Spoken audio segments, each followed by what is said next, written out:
Jadi saudara, kenapa pergaulan itu akan menentukan kita? Karena pergaulan itu akan mempengaruhi pikiran kita. Ya, dengan siapa kamu bergaul, itu nanti masuk ke dalam pikiran. Saya mau katakan, kekuatan sebuah pikiran ya. Makanya kalau saudara bergaulnya dengan Tuhan, maka pikiran Tuhan itu yang harus masuk dan merasuk hati pikiranmu, yang menguasai hati pikiranmu. Ada kekuatan yang luar biasa. Saya baca saya nonton di podcastnya Deddy Corbuzier juga nih ya. Bagus juga nih, kekuatan sebuah pikiran. Ada seorang atlet, saya nggak tahu ya atlet apa, pokoknya sukses lah, meraih berapa juara piala apalah gitu ya. Selalu menang. Nah, satu hari dia divonis oleh dokter, kita sekitar umur 20-an itu adalah sakit jantung yang kronis. Dan usianya bisa diprediksi lagi, nggak akan lebih dari umur 30 tahun. Waktu itu dia usianya baru 20 berapa gitu ya. Saudara tahu, begitu dia dapat diagnosa dokter yang menyatakan dia sakit jantung dan usianya nggak bisa panjang, yaitu 30 pasti dia meninggal. Ini apa namanya? Masuk kan? Wah, usia saya 30 tahun. Tapi saat itu dia merasa ya masih ada kekuatan. Memang nafasnya agak sedikit sesak atau apa gitu ya. Suka kadang-kadang sesak napas begitu. Makanya dia ke dokter, ngecek diagnosanya begitu. Dan dia punya tekad sebelum usia 30 tahun itu saya harus meraih apalah gitu ya, juara apa gitu. Dia berjuang tuh supaya ya namanya jadi terabadikan lah ya. Akhirnya dia berhasil menjadi juara di usia 30 tahun. Dan setelah itu bener loh, dia meninggal ya. Dan meninggalnya sakit jantung. Tetapi, nah ini nih, sesungguhnya waktu dia pergi ke dokter, diagnosa yang dia pegang itu ketukar sama orang lain punya. Dia sebenarnya nggak sakit jantung seperti ini. Tapi diagnosa orang lain itu ketukar sama dia.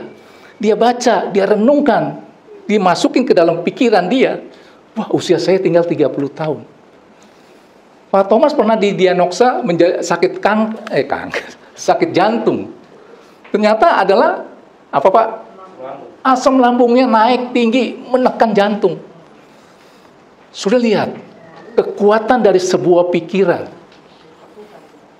Makanya selalu hati-hati. You are what you think. Your future is what you think. Masa depanmu apa yang kau pikirkan. Kalau kamu pikirkan, saya mau payah, bener lu nanti jadi payah. Keluarin, Evan. Pikiran itu ada kekuatan. Sudah kenal ini nggak? Siapa namanya? Jim Carrey. Aktor komedi ini. Kesaksian dia ini nanti saya cocokin dengan kesaksian saya ya. Jim Carrey ini adalah seorang komedi kan. Latar belakang dari kehidupan keluarga ini adalah keluarga yang kurang mampu lah ya. Di usia 12 tahun papanya itu sering rokok, jadi sakitlah keadaan kesehatan keluarganya itu sakit. Jadi mamanya juga sedih. Akhirnya dia tuh cinta keluarga. Jadi harta yang berharga itu keluarga. Dia mau menghibur mamanya. Ini yang luar biasa nih. Dia kan aktor terkenal sebagai komedi ya. Lucu dah kalau lihat dia, lihat mukanya aja udah langsung ketawa gitu ya. Akhirnya dia punya ide untuk menghibur mamanya supaya mamanya happy ya, walaupun dengan keadaan kesehatan yang tidak baik. Jadi sebelum dia menjadi terkenal, dia itu melakukan satu komedi menghibur adalah mamanya. Ini ada dampaknya sebenarnya ya. Nah, akhirnya usia 15 tahun dia ikut stand up komedi nih. Ini saya baca di Google ya. Dan ternyata dia mengalami kegagalan. Buruklah stand up komedi, tahu ya. Akhirnya usia 19 tahun dia berhenti sekolah, dia pergi ke Hollywood ya, jadi aktor-aktor kecil begitu. Ya, dapat peran-peran kecil.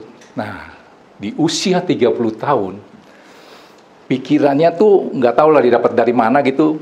Dia tulis cek ya, 10 juta dolar, kurang lebih 140 M ya. Dalam hatinya dia ngomong begini, udah tulis nih, cek, bener-bener cek, tapi ceknya ya nggak tahu lah cek apa.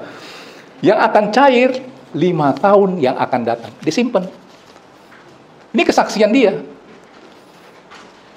Setahun, 2 tahun, 3 tahun, belum mengalami kesuksesan, tapi dia akan selalu ingat, oh ya cek gue belum cair, karena belum waktunya.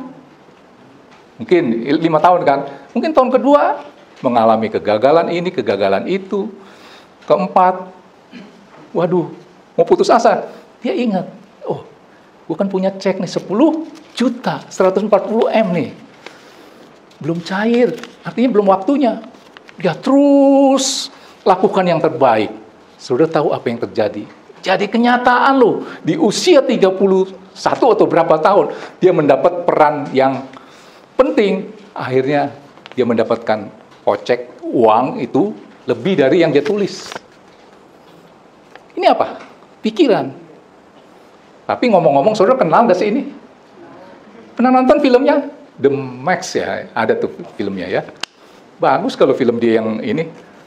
Lucu kan komedi ini? Dari itu, saya merenung. Waktu saya mengalami masalah berat 14 Maret tahun 2021, saya minta mama mertua saya doakan saya. Ma, doain aku dong. Saya dapat masalah begini. Didoain. Waktu itu mama mertua saya belum menjadi orang Kristen, belum percaya ya. Saya minta didoakan. Dia doa. Dia panggil nama Tuhan Yesus. Dan setiap kali saya mau ke toko ya, dengan keadaan hati yang sudah tahulah bagaimana ya. Ma, doain aku dulu dong. Saya minta mama mertua saya doain. Doa. Berapa kali dia doain. Terus waktu saya minta didoakan, dia mau doakan. Dia keluarin itu, angpau. Dia bilang, ini kamu pegang ya. Sebagai apa? Buat apa, Ma? Saya tahu kan Mama nggak punya uang. Nggak apa-apa, ini ada sedikit, Mama pegang ya. Angpau, wisit, dibilang. Lu pegang dah. Lu percaya, dibilang gitu kan. Ya udah, sudah tahu nggak? Itu saya pegang sampai sekarang nih. Tuh, udah lusuh. Ini saya pegang terus. Itu namanya restu orang tua ke saya. Uangnya memang nggak banyak, cuma 100.000. Sudah nangkep ini. Karena saya punya keyakinan, saya mau buang sayang, mama mertua saya kan udah meninggal. Dan puji Tuhannya meninggal di dalam Tuhan. Ini contoh. Ya. Tuh. Saya nggak bohong ini. Udah lecek-lecek, udah ini. Ini udah hampir mau 2 tahun yang lalu kan. Ya hampir 2 tahun yang lalu. Saya simpen. Saudara jangan anggap, wah, Pak Yuliat jimat itu. Enggak, ini bicara tentang pikiran saya. Saudara nangkep? Seperti contoh kayak si Jim Carrey ini. Masih ada waktu ya. Dia tulis cek itu akan cair 5 tahun. Dia kasih usianya waktu itu 30 tahun. 35 tahun cek itu pasti cair. Jadi waktu saudara usia 34, dia usia 34, mungkin belum mengalami keberhasilan. Apa yang membuat dia semangat? Hero-nya itu ceknya. Karena belum jatuh tempo, belum waktunya Tuhan, belum kairosnya Tuhan. Saudara nangkep ini enggak? Ya. Nah, saudara,